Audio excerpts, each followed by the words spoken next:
So 1, 2, 3, start.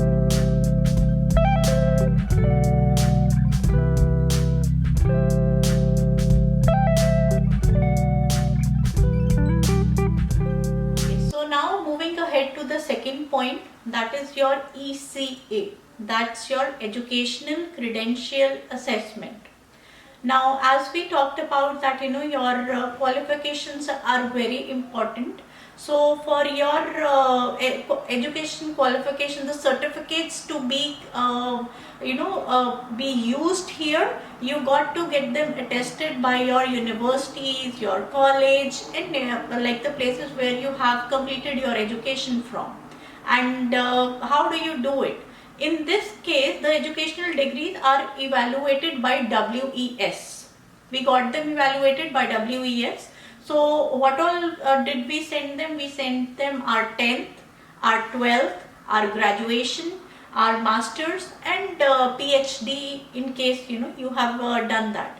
So for all these, what we have to do is we have to send the mark sheets of these all the qualifications that we have, starting from your 10th onwards to WES, and actually to the colleges we request them, and then they send the original transcript to the WES. I think some of them send directly, and few of them they send you, your college send it to you, and then you have to send it to WES.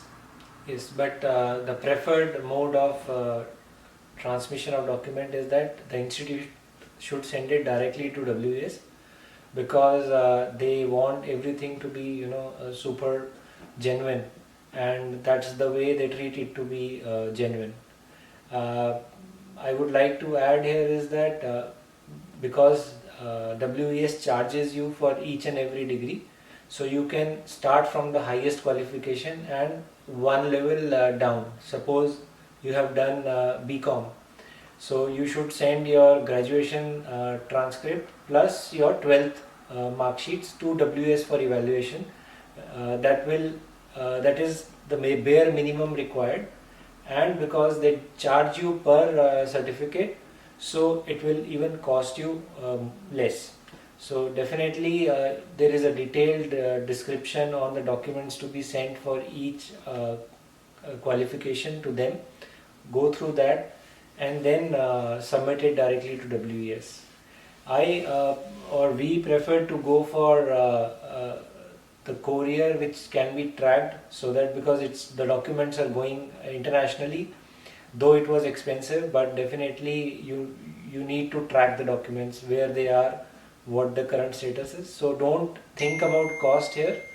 Go with the option where you can track the documents and better have a control over them. So once your IELTS score is accepted, your ECA accepted, then you can move forward in your process.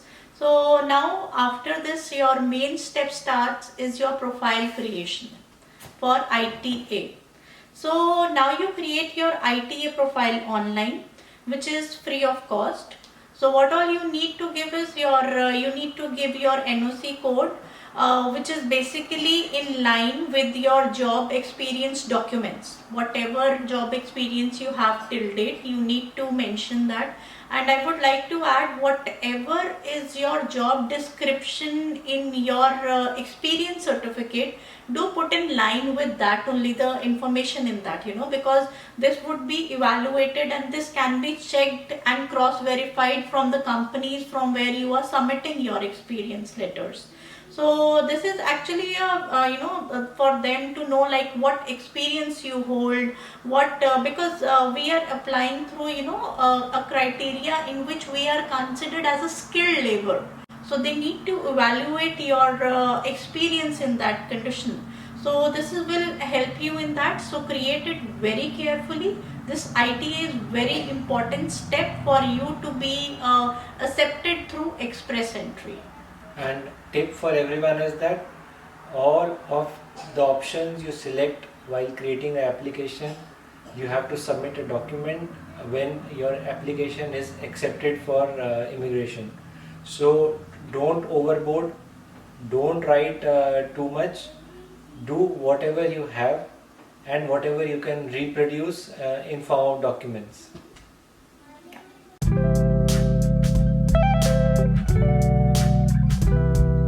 So after you have filled the application and you have your CSR score, then the next step is to wait. So wait for the draw to happen, and in that draw they will give you a cutoff score, and all the applications which are having a score, CSR score higher than that number, will receive an invitation to apply. So this draw frequency when we applied was every fortnightly, but now what we have heard is that because of COVID situation there is a lag going on, and that lag stretched even up to 2 to 3 months before, and now the backlog has been cleared and they are returning back to their normal frequencies. So anyway, if you can track it, the draw, that's better, but even if you don't track, you will receive an email which will tell you the next steps if you are meeting the cutoff. Okay, so now while you are waiting for your ITA, what you can do is you can start arranging your documents. Because there is a cutoff date, a deadline of 60 days in which you have to submit all your documents and the money also that you need to show for this to apply. So I would give you the details regarding that. So these documents you have to submit in 60 days. So in case you start in advance, you have time in your hand in case you have to arrange something or get it verified from somewhere, maybe your job reference, your qualifications we have already applied. So anything like you need from that, you can have time in your hand in that case. So what you can do is like your educational degrees you have already applied, and now you have arranged your work, your job reference, your experience certificates. I would like you need to show the money in your bank accounts. That is 12,000 Canadian dollars per person for past 6 months. You have to show for per person, and for 2 people I think it's 15,000 Canadian dollars. So now you arrange your job reference, you have your, you can check your passport validity. It should be there for, because when you have to send it for visa stamping, I think it should have a validity of 6 months or more. And your marriage certificate should be there in case you are traveling with your kid, their birth certificate, your birth certificate, everything should be arranged with you. Correct. And I will add my tip here, because when you apply for PR, you need a letter from your office for your experience and the last salary. That can take some time because different organizations take it differently. Though my organizations were very supportive in that, and they gave me the letters in the format which I wanted. If you want details on the format of the letter, I can write in the comment section. I can share 2-3 examples on what all needs to be covered, because all these simple things will make your process flawless and you can get quick approvals. In my experience, I have heard people getting rejections because of the text of these letters which we submit, because there is no specific format for that. It's the content which you give them, and it should be as per their requirements. So if you need guidance on the formats for experience letters, you can write in the comment section. I will definitely get back to you and share 2-3 formats which will help you. Okay, so now when you receive your ITA, an important step is clear. Now what happens after that? After that you submit all your documents, which we have been explaining that you need to arrange for them. You submit them, and then after you submit your documents, clearance certificate that you need to give, and from which places you need that? The places in which you have lived for past 10 years. Like supposingly you lived 2 years in Mumbai, 2 years in Delhi, and maybe the remaining years in some other place. So you need to get it from all those places. And in case you have lived the last 10 years at the same place, easier for you, from one place only you need to submit your police clearance certificate. After that comes your medical report. Medical report will be submitted.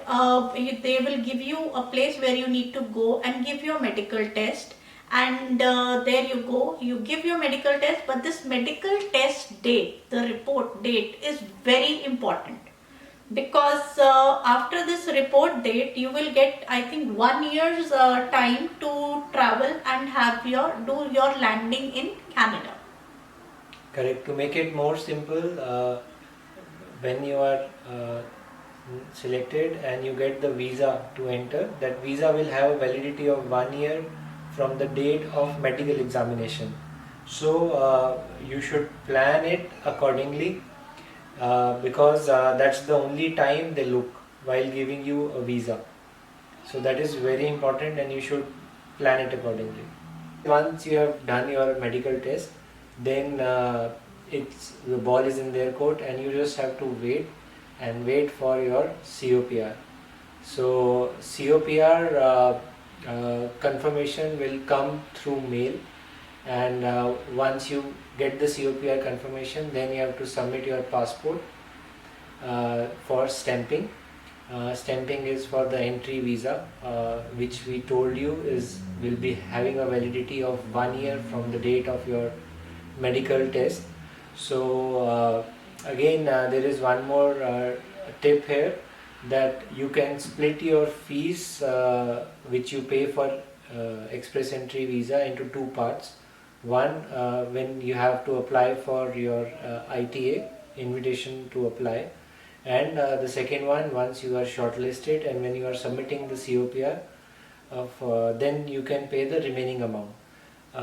Though a fees has to be paid, but we thought it differently to go step by step, so that our investment is limited into the whole visa process, and it helped us in managing our costs well, because we were applying for a family of 4. So maybe whatever cost you are applying will be into 4 for us. So definitely it was a big amount, so we thought of going step by step into it. Anyway, we had to pay it. The only difference it made was paying in installments, which were easy on our budget. So to end this video, we'll say, once you have your visa stamp and COPR, just pack your bags, go and do landing into the country. Again, that landing can be depending upon your convenience. If you want to go in one shot, you can go and start your new journey as a Canadian PR. And we did it differently. We did a landing, soft landing there. We went there, stayed there for a month.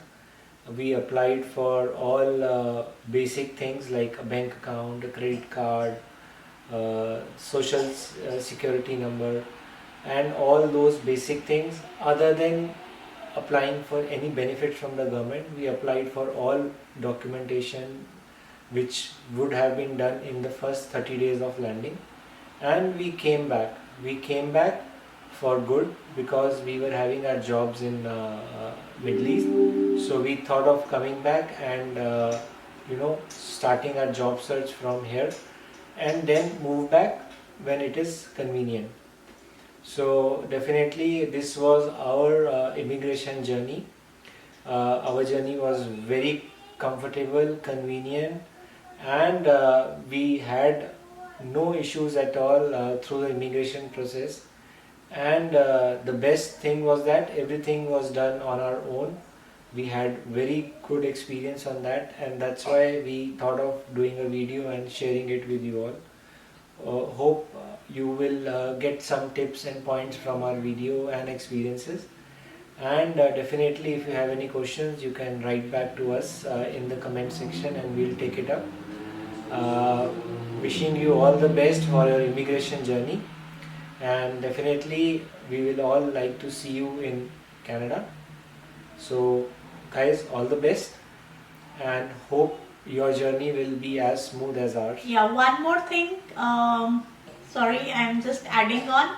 Do take care of this COPR document. Even after you get it stamped, you come here, do keep it with care, because to apply many things, even after your PR card, some of the government agencies asked for COPR document. So your golden email, COPR email, do take care of that. And if you're coming here, welcome to Canada. I hope we will be able to help you in many other things in our coming videos. And if you like, and in case we helped you make this process clear to make your decision helpful, please like, subscribe and share. And if you have any doubts, please write in the comment. We will reply back to you. Thank you. Thank you. Stay in touch. Thank you. Bye. Bye bye.